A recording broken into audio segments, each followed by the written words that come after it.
So I do believe Tom is with us now. Tom, can you hear us? Yes, I can. Great. Well, thank you for joining us. We just did a brief introduction, but I'll do it again for those viewers that might have just tuned in.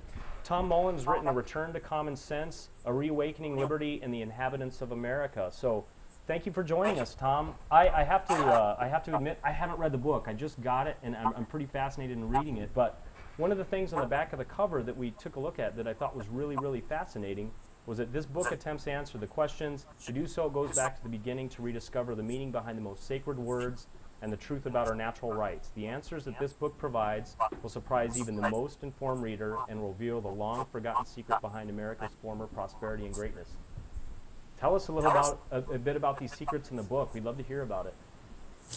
Well, the reason that I wrote the book was that, the idea of freedom, liberty, was actually uh, the idea that it would again be a subject in American politics.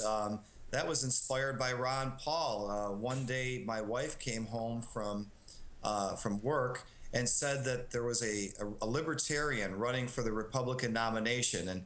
And me, who was completely anti-political at the time, said, "Yeah, well, they all say that, but once you really look into them, they don't turn out to be very libertarian." And once I did look into this guy, I said, "Oh my gosh, he is the real thing." And it really, there's another person that came up with the slogan "Cured my apathy," but Dr. Paul really did.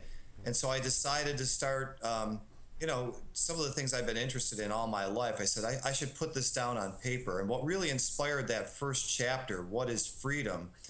is many conversations I had with very intelligent friends who could speak articulately about a lot of things. But if you ask them that question, you get a lot of hemming and hawing, and nobody could really come up with a definition. And why? Because we've never been really taught. And so that the thesis of the book is that, first of all, we have to define what freedom is, and then once you do, it turns out to be the key that unlocks the answers to just about every societal problem that we have. We were talking a little bit about that earlier, and a lot of us here had the same experience. I know when the people talk about the doctor curing your apathy in 2007, that happened to me, and I was driving to work in my car, and there was a hand painted sign with Ron Paul for President Revolution, and I asked, who's that Ron Paul guy, and then I went home and read his book, and it did the same thing to me, and I really started understanding the philosophies of liberty and so forth.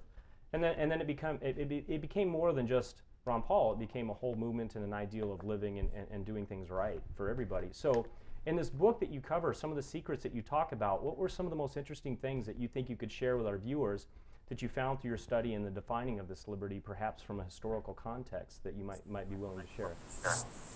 Well, the beginning of the book actually tries to answer that question, and it goes back to, you know, Thomas Jefferson at least wrote the first draft of the Declaration of Independence, and he says we have something called an unalienable right to liberty, among other things. Right. So, what's the definition of the word?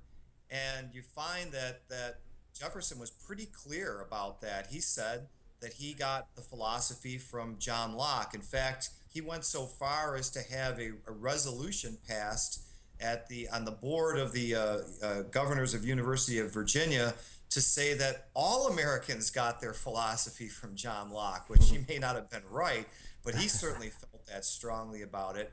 And so I look into what's the definition of liberty for Locke, and it turns out that these libertarians, their ideas did not start in the 1970s, but they are identical to Thomas Jefferson's, which is that everyone has the right to exercise their will as they please, as long as they don't harm another person in their life, liberty, or property. So that's generally the definition that we apply. And it turns out that if you take that for a cruise around all of these things that people think are different issues and disparate issues, the answer is always the same. There's some violation of that non-aggression principle Yeah. that is causing the problem, whether it's the high cost of healthcare or education, whether it's these endless wars that we fight, whether it's rising prices. At the very bottom, you'll always find this one simple principle that if we followed it, we wouldn't have the problem, and that holds the key to most of the solutions. Well, and I find myself in total agreement, and I think the rest of the pundits here will as well. As a matter of fact, on the drive up here, I had a discussion with Jacob about these same things. And what I think a lot of people don't realize is that the founders, Thomas Jefferson, James Madison, John Adams, and a lot of them, their philosophies to come to that were really centuries in the making. I mean, this is a long history of antiquity that they studied and understood. And today, I think, as libertarians, a lot of people will hear that, oh, the Constitution is outdated, it doesn't apply anymore, which to me is the greatest fallacy, because it really, the document itself is a study of human nature and liberty through antiquity.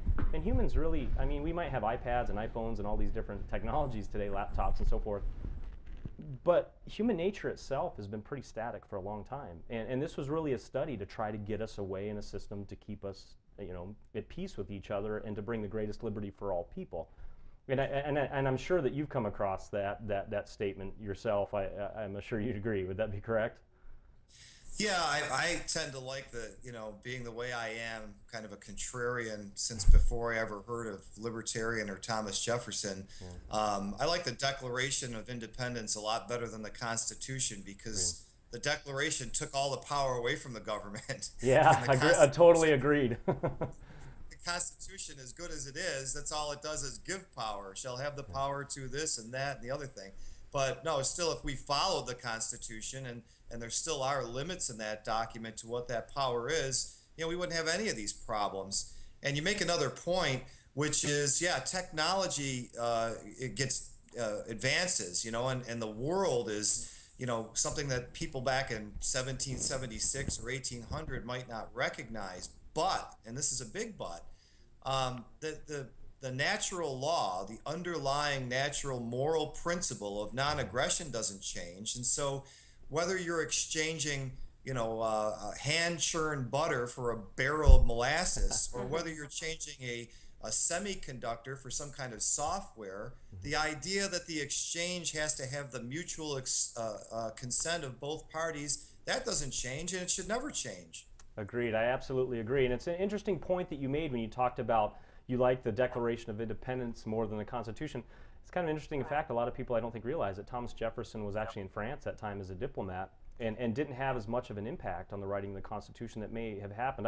I kind of sometimes find myself wishing he had been around at the time that James Madison drafted it to see what changes might have occurred.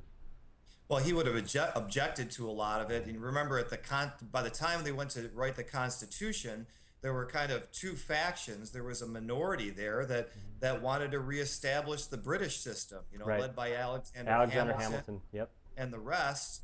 And then there were people who wanted to push back on that to varying degrees. The anti-federalists, as they're called now, they didn't. They objected to the whole thing, and the staunchest ones stayed home. So, the Constitution was an expansion of power at the time. But again, even the expanded power that it gave the government, it still had limits. And this is another thing that's very unique about Locke when you talk about the ideas progressing through the centuries. If you go back and examine Aristotle's Politics or Cicero, the one thing you find is that in all of those philosophies, the power is somewhere 100% in the government. Either the whole people have it, or the king has it, or the aristocracy has it, or the legislature, or whatever.